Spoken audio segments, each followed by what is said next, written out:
Hello and welcome back to another episode of Diabetics Doing Things. We are still telling the amazing stories of people with diabetes from all over the world.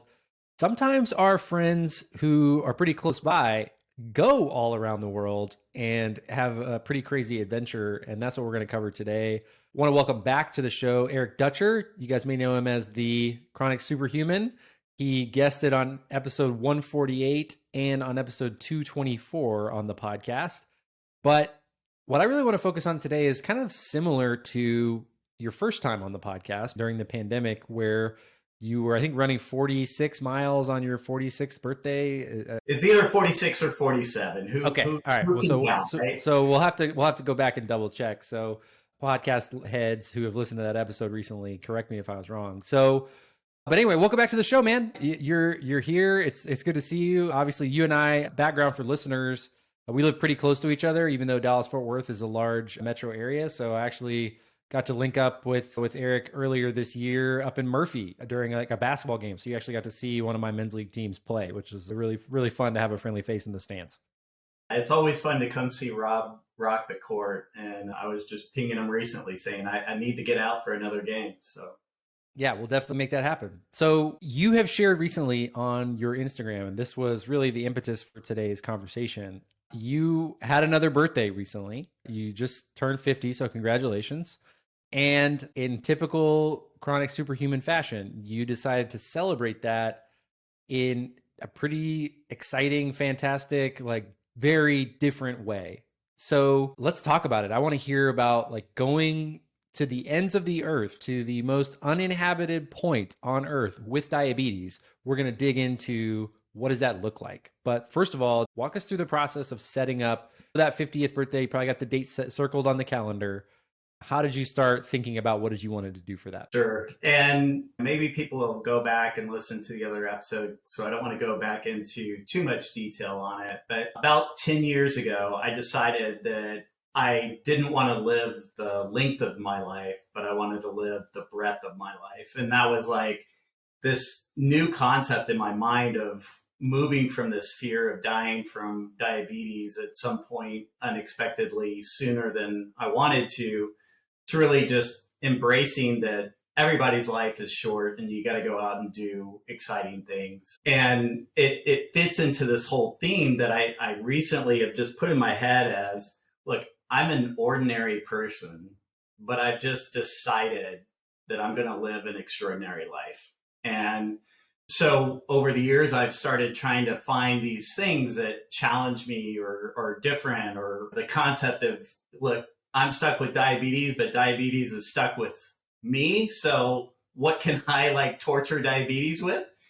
And I've been doing these obstacle course races and it's led me onto the adventures. Well, there's one adventure that's been on my plate for a really long time. And that is, there's a company called Rat Race that has a 100-mile race over a frozen lake in Mongolia. Sounds like absolutely brutal, but it's also super exciting because you learn about the culture, you stay in a yurt over the night, and you form this bond with these people. But everything that I have to do in my life, I have to decide, is this something that I can take on my own? Or is it better that I have somebody that is familiar with my condition that is going with me? And so that one seemed too big to do with anyone else. And I haven't been able to get anyone to go with me. So, pod listeners, bring it on. Yeah. If you're out there just really itching to go on a 100-mile race over a frozen tundra, yeah, this is your guy. This is your chance.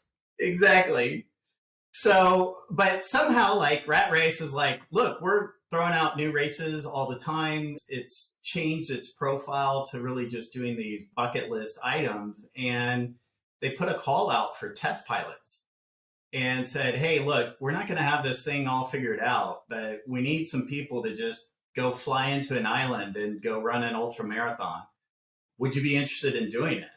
And as I was sitting there going through the different things that what could I do to celebrate 50 years on this planet, boy, going to somewhere in the planet that almost no one goes to and taking diabetes there with me sounded pretty fun. You bring up for me a quote that I've heard, and I hope I don't butcher it, but it's not the number of years in your life, but the amount of life in your years. And I think that decision you talked about 10 years ago and where it's led, as we talk about what it was like for you to go on this rat race to Rapa Nui, which again, we're going to dig deeper into. Going back to that moment where you kind of made that decision, that inflection point 10 years ago, and you start doing the obstacle races. And we highlight that a lot in our first conversation together. When you look at the delta between like that first one and like going and getting that email and knowing that this is something right up your alley that you can do, that expanding in your mind, like the idea of what's possible with diabetes,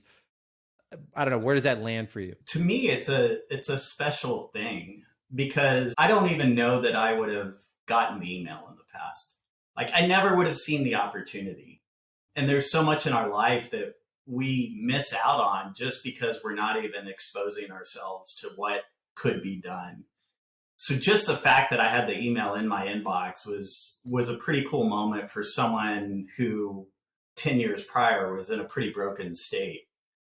And that journey of really kind of figuring out what does it look like to go around the block and what does it look like to go further each time.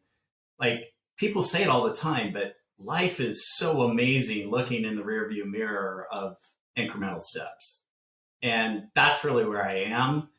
And now I'm sitting here asking the question 10 years from now, like, what's that going to look like? You and I are both members of the Church of Incremental Progress, and really challenging ourselves to move a little bit further and also not expect to hit a home run every time, and really get into the momentum of base hits and the power of compound interest in your life. But diabetes has a way of throwing curveballs with our mentality, right? And going back to where you were 10 years ago, and even thinking to the future, but like starting where we started 10 years ago, where you're in that broken place, you have felt, and diabetes is sort of bringing this dark cloud of can'ts into your life, which is pretty relatable. I think a lot of, whether it's patients, or people with diabetes, or caregivers, people with kids who have diabetes, or spouses, boyfriends, etc. The question becomes like, does my life stop because of diabetes? And the answer can be yes. Like, and again, I don't want to get too deep into the mindset aspect, but I want somebody out there who is in more of that space and says, hey, I really resonate more with that mindset than I do with the crossing the finish line of an ultra on a remote island. But I want to dig into that incremental progress. And we talked about your first obstacle race on the podcast prior, but as you think of those moments that kind of galvanized you to take the next step, or understanding that you're not just going to wake up one day and do a race like the one we're going to talk about, but the aggregate of that mindset and the training and just the belief that this is possible and that this could be possible for me. I want to dig into how you view that now, 10 years removed from that decision and that action that you took. Like, because I feel like there's more people every day diagnosed with diabetes who find themselves in that really clear inflection point where you can go and choose the path that you've taken, or you can stay and struggle or be in that area of scarcity or less or defeat in some cases. I want to dig into a little bit of the process of that before we go into the actual race itself. As I think about it, it's a little bit like, I don't look at it as a binary decision too. Like, you have to decide whether it's in the moment, in the day, in the month, in the week, like, what is it that I can do now? And where growth happens is by doing what I can do now plus a little bit more. I sent you a text this morning of my sugars last night. Like, I haven't had below 40 in months. I hit it twice yesterday. And plus 350 twice yesterday. There was nothing that I could add to my plate yesterday. I was beat twice, terribly. And I woke up this morning and like, there is nothing that I'm going to push the limits on today. But tomorrow, I'll probably feel better. I'll probably do something a little bit more than I wouldn't have. And so I think people get locked up in this mentality of, I either got to go or nothing's possible. And the great about the Church of Incremental Progress is that, like, when you step backwards, you can still step forward.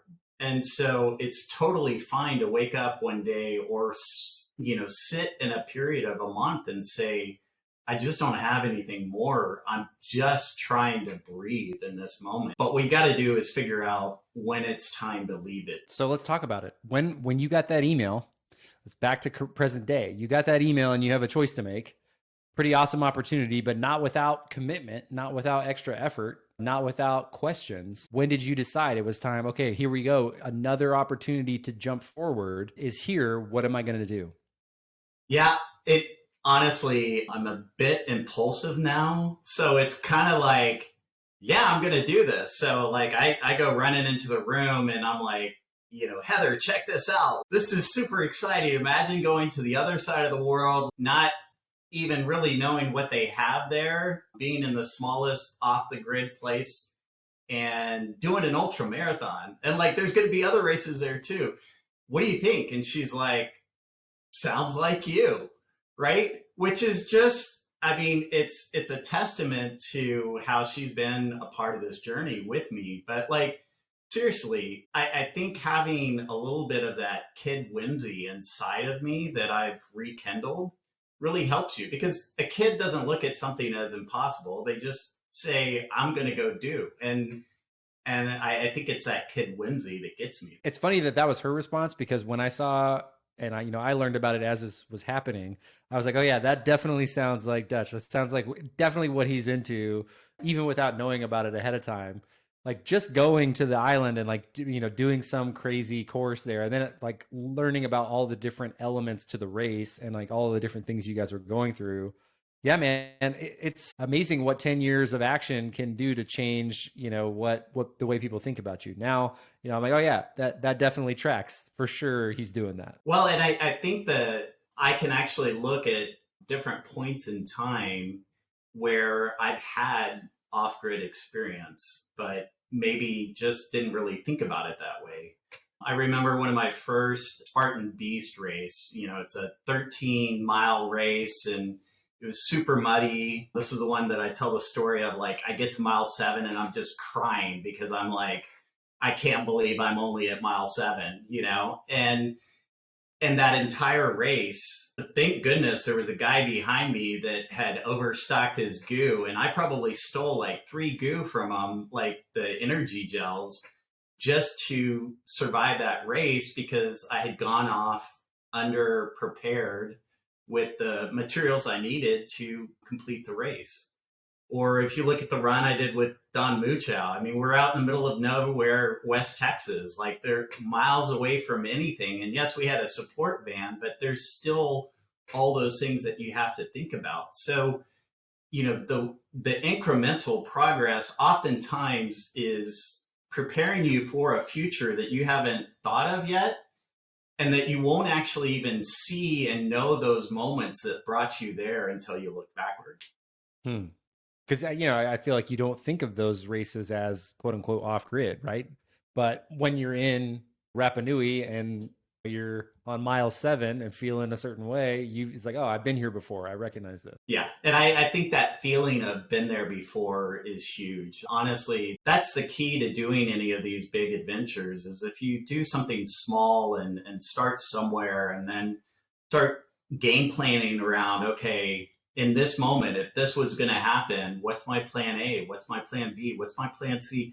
And hell, I've gotten well past plan B before. And in this case, like for Rapa Nui, my final plan is you fly off the island and get to somebody that can help you if they can't help me on the island. But it was part of the plan. I was ready to do it if I needed to. So let's get into the game plan. You commit to doing this race. You got the itinerary. It's not just a one day, like one afternoon type of thing. You were there for a little while. I remember seeing a couple like posts and be like, wow, he's still there. I didn't realize, like, I wasn't sure how long you were going to be there. And, you got training days, you got race days, you've got maybe days that you're not training. So as you looked at the itinerary, like you said, you have a plan all the way down to plan D sometimes, like where you're flying off the island, everything else has failed. What did that planning process look like? Well, yeah. So let's talk about the itinerary. So the first, what's interesting about it is some people go to places and they do a Segway tour, right? This was about like many of the days where it was almost like doing a Segway tour, except for your feet were, what got you from one place to another, right? So one of our first days was like a 16-mile historical tour that involved running and caving and everything else. And we had a couple of those, and we had a couple half marathons, like actual runs, and then we had this ultra marathon of a 50K. And it all kind of lined out to where you had enough time to get over jet lag, which was kind of one of the elements. But the other nice thing about it was we were learning the environment that we were operating in. So the island is extremely rocky. It's very young for an island. It's 400,000 years old. So a lot of volcanic rocks. But one of the things that we learned really on the first day was there's available stuff to get your blood sugars up along the run. Like there's guava plants all along the way. I don't think I've ever had on my list of, carb raising items for a race, a guava straight from the tree, but darn if I didn't do that. And, eating, mangoes straight off the tree to get my carbs up during the run. So a lot of it was just learning the environment, knowing what equipment I might need on which days, preparing for weather. Elements played a big role in this. Rain could pop up from nowhere. But really, it was just kind of going back and thinking about the various environments I've done.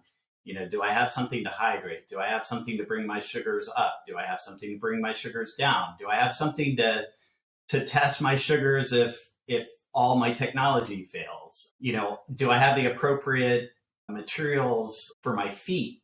A lot of racing is really just being an athlete first and a diabetic second. So all of that planning was really built up over time over this itinerary because of the way they designed it. I like that phrase. I want to circle back on that down the line. So I got to make a note to make sure that we do that, because that is something that even in basketball, I think a lot and kind of embody a lot. But you talked about getting acclimated. You did a couple of half marathons. You kind of are familiarizing yourself with the territory. Getting to Rapa Nui is not super straightforward. I imagine there's no direct flights from Dallas Fort Worth into Rapa Nui. So like, what was meeting up with the rest of the group, like getting there? What did that look like?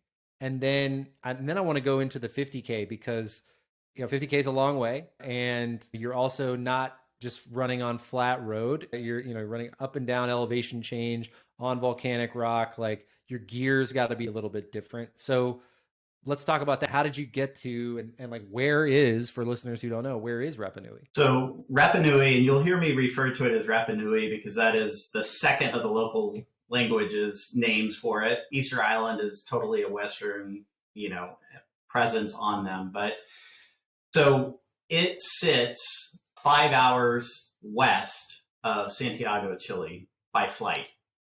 So, and if you look at the island, it's about, I think the thing was it's 1% the size of the landmass of Hawaii. So it's 25 kilometers long, 10 kilometers wide.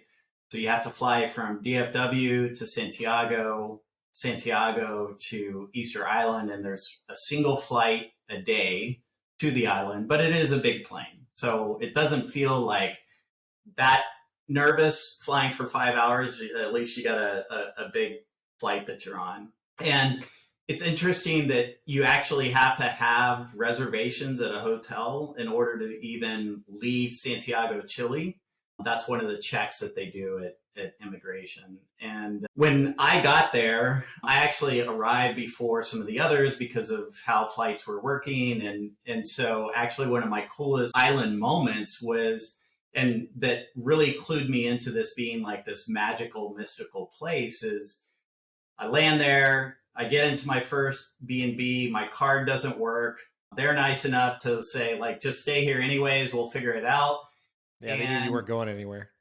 Right. They're like, this guy's going to have to pay before he leaves the island anyway. And I go walking down to where this one famous spot with five of the Moai sculptures sits, and there's a lot of people just sitting out on the lawn waiting for the sunset over the sculptures.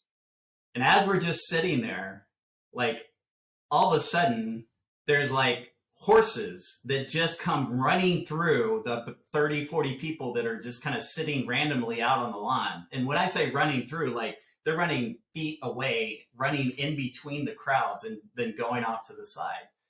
And I was like, I had to ask somebody later. I was like, is this some guy selling horse like rides later on the beach? Like, is this some marketing ploy?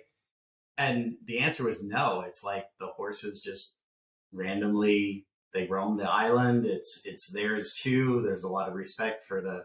So it was a really cool kind of. It was my first moment to say, this place, there's something mysterious and mystical about it. Tapping into the source, seeing this, and exactly. seeing the signs, right? So let's get into the 50K. Yep. What day, like part of the trip, you've been there for a while, like what day did that take place on? And like night before, what's going through your head? Like, how are you preparing? Because I've followed your races for a number of years, and like, it's not always smooth sailing. Like, you shared earlier that you had a tough diabetes night last night, but I want to also normalize, like, athlete first, diabetic second. Sometimes you've got to wake up and get after it, even if your blood sugar conditions are not optimal, or you maybe didn't get the rest that you liked, but you still got to show up and do it. So how did you prepare for the 50K night of? So I'll start with saying we were in shared rooms. So there were two other people that were suffering through my diabetic alarms, and I was suffering through their snoring, and they were suffering through mine maybe some nights. But, my focus was really, I think the most important thing is always trying to get as much sleep as possible. And so, I'm going through my regular routines of I've got a sleep mask. I've started doing mouth taping just to help with sleep to avoid snoring and that stuff.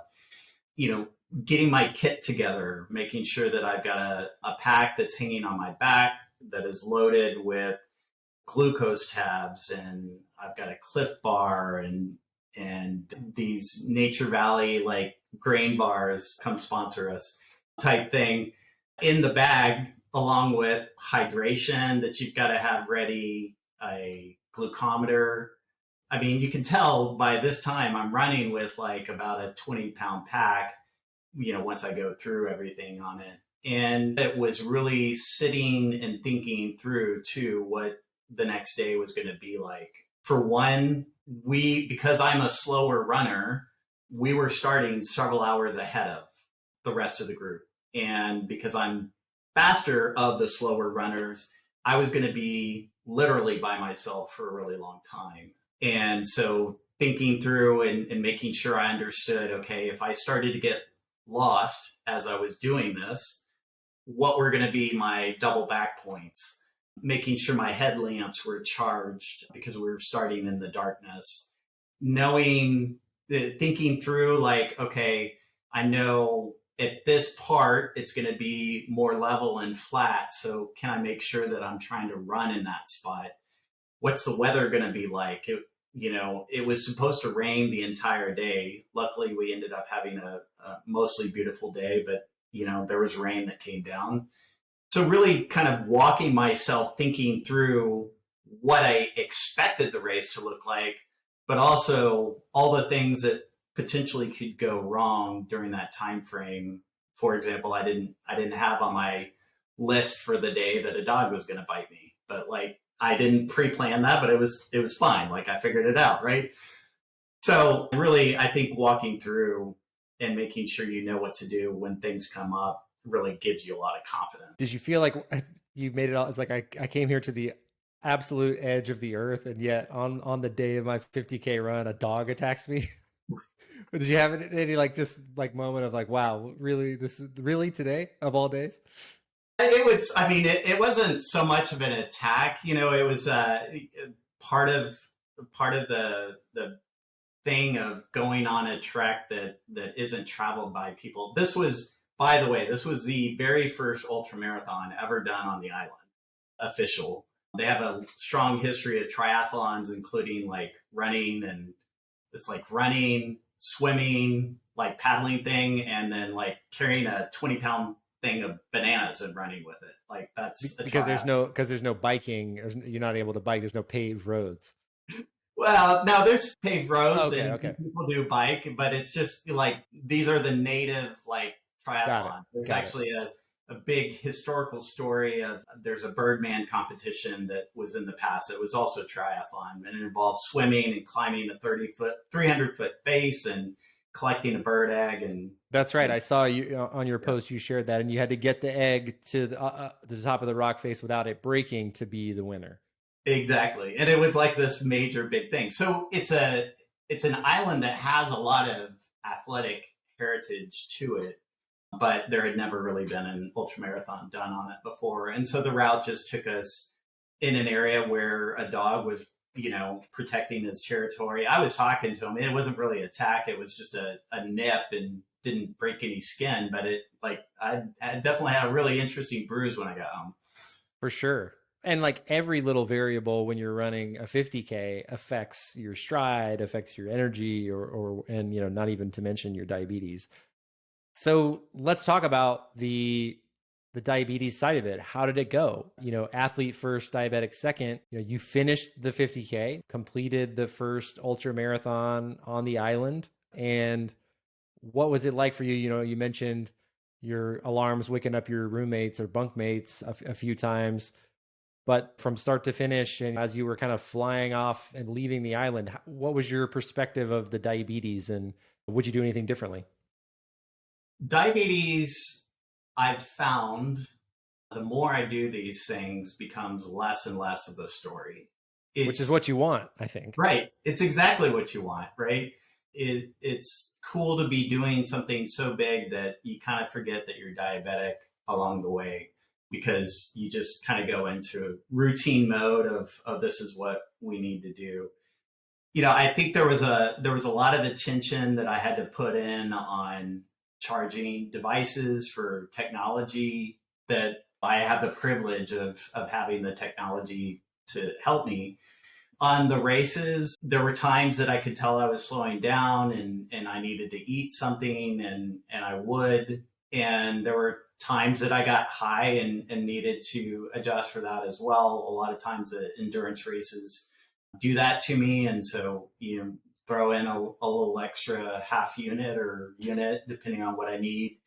But I think honestly, my biggest, like, what would I change? What would I need to do if I were to go completely off grid again, was actually not even diabetes related. It was just like, get an international SIM card, because like it was really hard to have communications.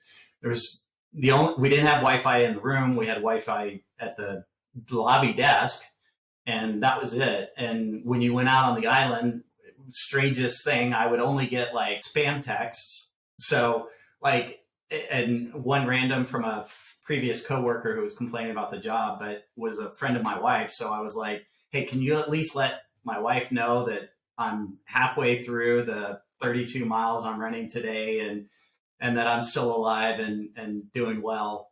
It's like, hey, weird story. I'm on Rapa Nui and somehow your text got through. Can you get word back home for me?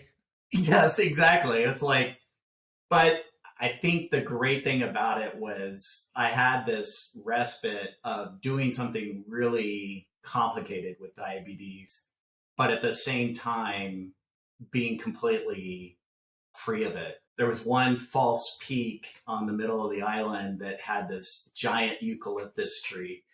And it was, that false peak was extremely hard to get up. And so I was completely gassed, but that I could climb up the tree. I sat on the top of the tree, and that's actually where I like addressed my low blood sugar. It was this kind of zen-like moment where I'm in this giant eucalyptus tree in the middle of nowhere of the Pacific Ocean, and I'm, eating a glucose tab to get my blood sugars back up. It's those moments that you can actually see something beautiful even in doing something and living with something so terrible. Those moments are incredible, right? And I think sometimes you also need that environment, that false summit, that eucalyptus tree, that view to kind of center yourself. And it also makes for a great story. I've told the story a lot. Had a similar experience in Japan where the hiking up the Arches Temple was a lot further than I thought. And I didn't have a CGM at the time. This was 10 years ago. And getting up to the top of the temple of the fox god, and certainly, sure enough, there's a Coke machine right up at the top. And I was able to just sit down on the steps of the fox god and drink a Coca-Cola. I was like, hey, only in Japan do we get a vending machine way up here. Like, hey, I'm glad this worked out. So yeah, I think those moments are, you have to stretch yourself to be able to experience those moments. And fortunately, you're able to do it in a way that's, safe and supportive and allows you to have a little bit of perspective. Absolutely. Well, I mean, let's go back to like athlete first, diabetic second. I think for you now, and what you just explained, like, as you do more of these, as you get better at this skill acquisition, as you experience more of these races, diabetes is less of a story. So again, back to 10 years prior, when you're doing your first obstacle race, I'm sure had a different mindset. Do you remember when or who helped you kind of crystallize or like sharpen that mindset that like, yeah, you have diabetes, but also diabetes is going to have to deal with you today, and where, or encouragement to athletes who are struggling with the diabetes side of it? I think first I had to give myself permission to even consider myself an athlete. Like, I am still ordinary. Like, I go very far, but there's a mind shift in accepting the fact that even if you're not an Olympic athlete, you can still be an athlete. Or even if you're an artist, or even if your art isn't in the Louvre, you're an artist, right? And owning that side of you that gets there. But community has really been the key thing of doing this. I mean, I think Lauren talked about it on your podcast, and Charlotte, I think it was the trampoline.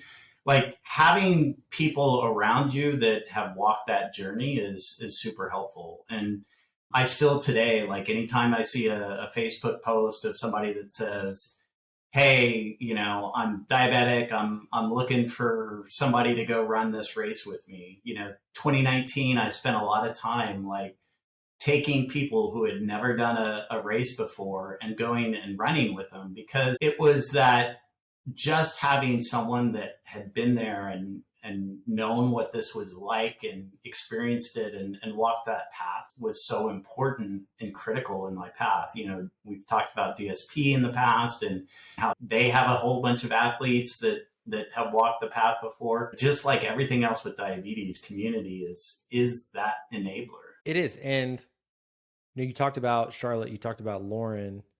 We're going to do our Diabetes Legends camp in Denver with Gary Forbes again. And the interesting thing about community in diabetes as well as athletics is when you or young people or really anybody encounters someone who is doing something that they want to do. So in your case, like helping those people with the races, like those people wanted to do a race, you have done a race, just to be able to have an interaction with them changes.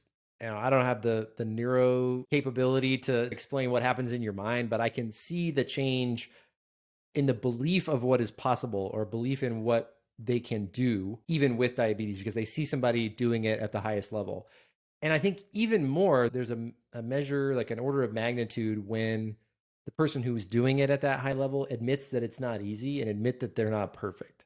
Because I think that struggle for perfection with diabetes and athletics prevents a lot of people from getting started. But I also want to dig in on what you said earlier about sort of being ordinary and being comfortable with that. I think that's something athletics is who I am. It took me a long time after I left and formally retired from playing pro sports. And that decision was made for me. I didn't make it myself.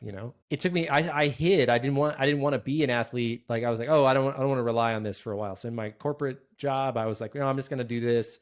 I'm not going to, this is an old part of me. It's still part of me, but I'm not going to really embrace it. And it took me like 4 or 5 years to really come back around and remember that, yeah, like this is just who I am. I love to play sports. I love to be active.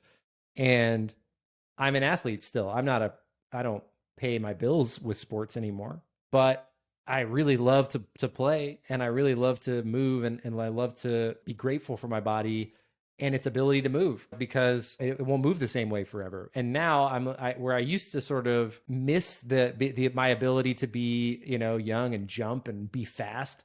Now I sort of have a different relationship where like I'm just excited every time I get out, because I didn't know if I was going to still be able to do it at this point, and I still can. It's like, oh wow, what a cool thing. What a unique perspective of like being ordinary and like aging as an athlete, because I think for many, and we've talked about this before, like athletes die twice. When your career dies, you have to reinvent yourself. But I find that there's a little bit of extra life in there if you don't just like look at it so rigid, and you can enjoy the ordinary athletics of getting out on a Saturday and walking or running a 5K, and or doing something exceptional like we're talking about here on Rapa Nui, the first ultramarathon on an island, and also just saying, hey, that was just kind of another regular day for something that I like to do. And or like me, I'm playing in men's league all the time because I love to do it. And certainly there are not a whole lot of highlight tapes out there of that because it's not great. But I think there's some sort of grace that you can cultivate through trying new things and getting back up on the horse, returning to the work, and you never know where you might find yourself. Yeah, I love the way you put it there, having the grace of being there, because I think that's what you do. You have to offer yourself grace. There's two things that just made me think about two moments. Like last year, my last big race before going to Rapa Nui, I got pulled for diabetes reasons. And I had a low on the course. I actually had stuff to correct, but my brain fog was so bad I didn't know. And so I called for medic. And once you get, it's world's toughest mudder, you do 24 hours. Like once you called in medic, like you're done.